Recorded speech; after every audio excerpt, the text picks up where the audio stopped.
Fine settimana col brivido per la Marca. Il maltempo ha caratterizzato tutta la giornata di domenica con il forte vento che ha impegnato in non poco i vigili del fuoco. Una trentina di interventi di soccorso, in generale sì, interventi di tipo alberi pericolanti, tetti, qualche elemento sì, pericoloso diciamo, da dover rimuovere a seguito del vento. Ecco, questo, soprattutto il vento ha fatto molti danni. E se in pianura è il vento, in parte la pioggia ad aver caratterizzato la giornata, in alta collina sulle prealpi trevigiane un paesaggio decisamente fuori stagione ha accolto i vacanzieri della domenica. Da tutto il massiccio del Garpa fino al Pizzoc la neve è caduta abbondante fino a quota 500 metri, con questi risultati.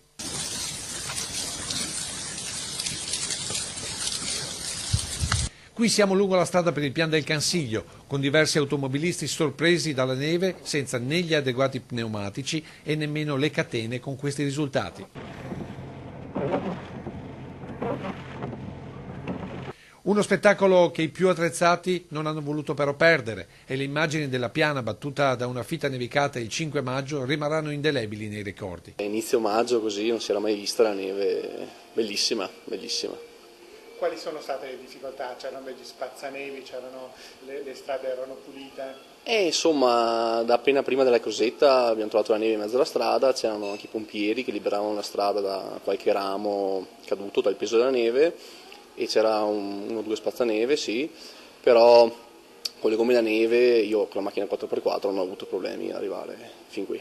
Se l'aspettava questa nevicata? Assolutamente no, siamo venuti apposta a fare un giretto con il cane per vedere la neve, perché no, in questa stagione sicuramente no, non è aspettata. Lei di dov'è?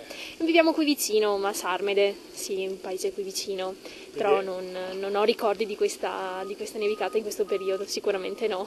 Neve che per fortuna non ha portato all'abbassamento temuto nelle valli del Prosecco, dove anche per questa notte non si dovrebbe scendere sotto lo zero, ma temo invece che dopo la pausa di questi giorni tornerà mercoledì. Il peggioramento vero ci sarà giovedì, quando le piogge si diffonderanno, non saranno abbondanti come nella giornata di ieri, comunque interesseranno un po' tutta la pianura e saranno nevose ma a quote medio-alte. Le temperature in compenso sono cresciute, le minime si manterranno intorno agli 8-10 gradi, le massime intorno ai 17-18 gradi. Non è escluso per giovedì anche un aumento del vento, quindi con un rinforzo della forza del vento.